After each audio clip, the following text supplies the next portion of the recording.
একদিন এক গহীন জঙ্গলের ভেতর দিয়ে একটি শিয়াল হেঁটে যাচ্ছিল।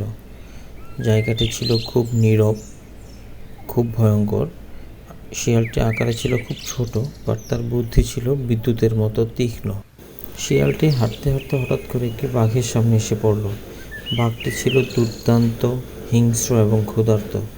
তার থাবা ছিল খুবই শক্তিশালী। এখন শিয়াল তো তার হাত থেকে বাঁচতে পারবে না, সে তো মনে মনে সেটাই ভেবে নিয়েছে। তবে শিয়ালটি দৌড়ায়নি, উল্টো সে বাঘের সাথে একটি চুক্তি করে বসল। সে বলল, আমাকে রেহাই দাও এবং আমি তোমাকে আমার চেয়েও বড় একটি খাবারের ব্যবস্থা করে দিব। সেই কথা শুনে বাঘ অবশ্যই কিছুটা কৌতূহলী হলো এবং সে শিয়ালের সঙ্গী হয়ে উঠল। তারপর আর কি, বাঘটি শিয়ালকে ফলো করা শুরু করলো। শিয়ালটি তাকে তার সেই গন্তব্যস্থলে নিয়ে যাচ্ছিল জঙ্গলের আঁকাবাঁকা পথ ধরে। রাত নেমে এসেছে। অনেকক্ষণ যাবৎ হাঁটাহাঁটির পরে বাঘ এবং শিয়াল দুটোই জঙ্গলের একটি প্রান্তে আগুন জ্বালিয়ে বসে বিশ্রাম নিচ্ছে। আর বাঘ অবশ্যই তখন শিয়ালের গল্প শুনছে। হঠাৎ ঝড় শুরু হওয়াতে বাঘ এবং শিয়াল দুজনেই একটি গুহায় গিয়ে আশ্রয় নেয়।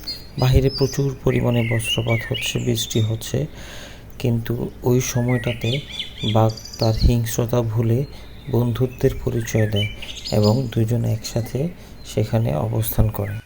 সেই সময় হঠাৎ করে বাঘ শিয়ালটিকে বলে উঠল, আমি আর তোমাকে খেতে চাই না।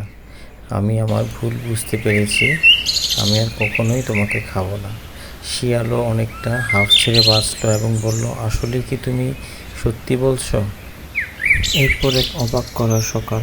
সেই দিন থেকে বাঘ এবং শিয়াল সবসময়ের জন্য বন্ধু হয়ে গেল। তারা একসাথে বনের মধ্যে হাঁটা শুরু করলো। আশেপাশে সকল প্রাণী তাদেরকে লুকিয়ে লুকিয়ে দেখা শুরু করলো।